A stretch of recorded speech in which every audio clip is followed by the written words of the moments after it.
IGMC contract workers union संबंधित situ के banner तले आईजीएमसी अस्पताल के सफाई, वार्ड अटेंडेंट, ईसीजी, मेस, अन्य पैरामेडिकल व लॉन्ड्री कर्मियों ने वेतन भुगतान को लेकर सुबह व शाम दोनों समय आईजीएमसी प्रबंधन पर व ठेकेदारों के खिलाफ मोर्चा बांधा है। इस दौरान मजदूर अस्पताल के पर्ची काउंटर व चिकित्सा अधीक्षक कार्यालय के समक्ष मौन धरने पर बैठ गए। तत्पश्चात यूनियन की बैठक चिकित्सा अधीक्षक के साथ हुई व मांगों का समाधान मांगा गया। वहीं चिकित्सा अधीक्षक डॉक्टर राहुल राव ने मांगों के समाधान के लिए 10 दिसंबर को आईजीएमसी प्रबंधन, यूनियन, ठेकेदारों व आउटसोर्स एजेंसियों की बैठक बुलाई है। इस दौरान सीटू प्रदेश अध्यक्ष विजेंद्र मेहरा, रमाकांत मिश्रा, बालक राम, विवेक कश्यप, रंजीव कुठियाल सहित सैकड़ों मजदूर शामिल रहे। सीटू प्रदेश अध्यक्ष विजेंद्र मेहरा ने आईजीएमसी अस्पताल प्रबंधन व ठेकेदारों पर मजदूरों के गंभीर शोषण का आरोप लगाया है। उन्होंने कहा कि 150 से ज्यादा वार्ड अटेंडेंट, सफाई, सुरक्षा कर्मियों व अन्य पैरामेडिकल स्टाफ को नौकरी से निकालने की साजिश रची जा रही है। इसके अलावा आईजीएमसी के किसी भी आउटसोर्स कर्मी को दिसंबर महीने की 7 तारीख बीत जाने के बावजूद भी नवंबर महीने के वेतन का भुगतान नहीं किया गया है।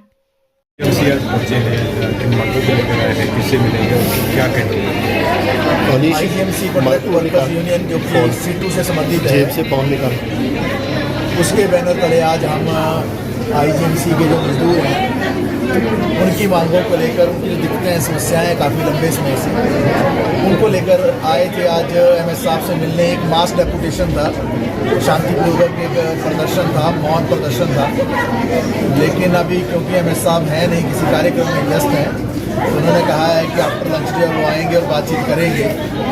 हम जिस मुद्दे को लेकर यहाँ आए हैं, आप सबको मालूम है कि आईजीएमसी के अंदर लंबे समय से जो मजदूर हैं उनका शोषण बड़े भारी पैमाने पर हो रहा है। शोषण का आलम यह है कि हमारे देश का जो 1936 का कानून है जो कहता है कि हर महीने 7 तारीख से पहले वेतन मिलना चाहिए मजदूरों को, लेकिन 2-2 महीने मजदूरों को वेतन नहीं मिल रहा है।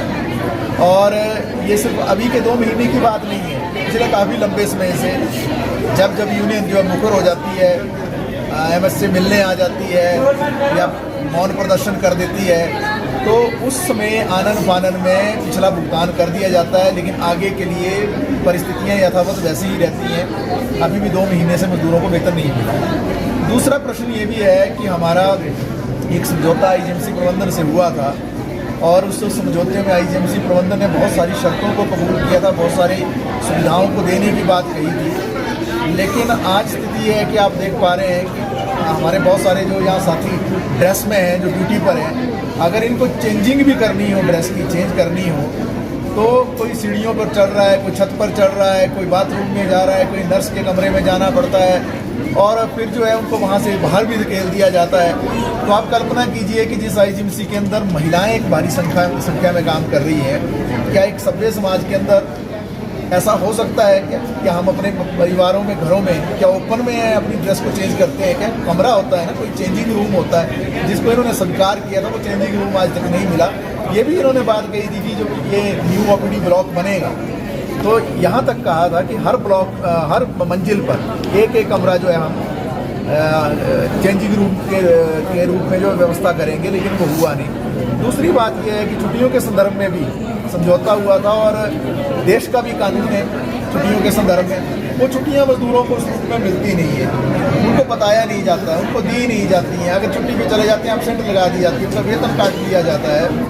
और एक खतरा जो मंडरा रहा है, जो भारी खतरा है कि हमारे बहुत सारे साथी, आपको मालूम है कि एक मानव सभ्यता में 1918 के बाद, लगभग 100 साल के बाद जो स्पेनिश फ्लू आया था 1918 में, उसके बाद लगभग 100 साल के बाद ये कोविड आया था। और इस कोविड में पूरे दुनिया में जो लोगों की मृत्यु हुई, उनके बचाव में जो सबसे अग्रणी भूमिका अदा की, वो आपको मालूम है हेल्थ वर्कर्स ने की थी।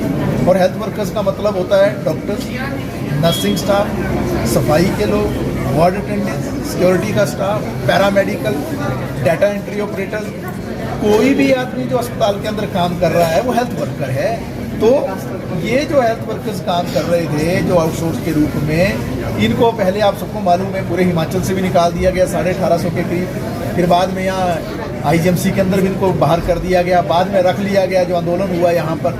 लेकिन गाहे बगाहे जो है इनकी नौकरी पर जो है तलवार लटकती रहती है और इनको बार बार धमकियां दी जाती रहती हैं, ये कहा जाता है कि आपके रोज़गार का कोई पक्का इंतज़ाम नहीं है, कभी भी आप निकाले जा सकते हैं। तो हम ये जताना चाहते हैं कि आईजीएमसी के अंदर एक यूनियन है जो देश के कानून के अनुसार एक पंजीकृत यूनियन है और वो हमें अधिकार देती है अपनी मांगों को उठाने का, अपनी मांगों को लेकर लड़ाई करने का, संघर्ष करने का, आंदोलन करने का, अपनी मांगों को लेकर जो है आवाज़ बुलंद करने का।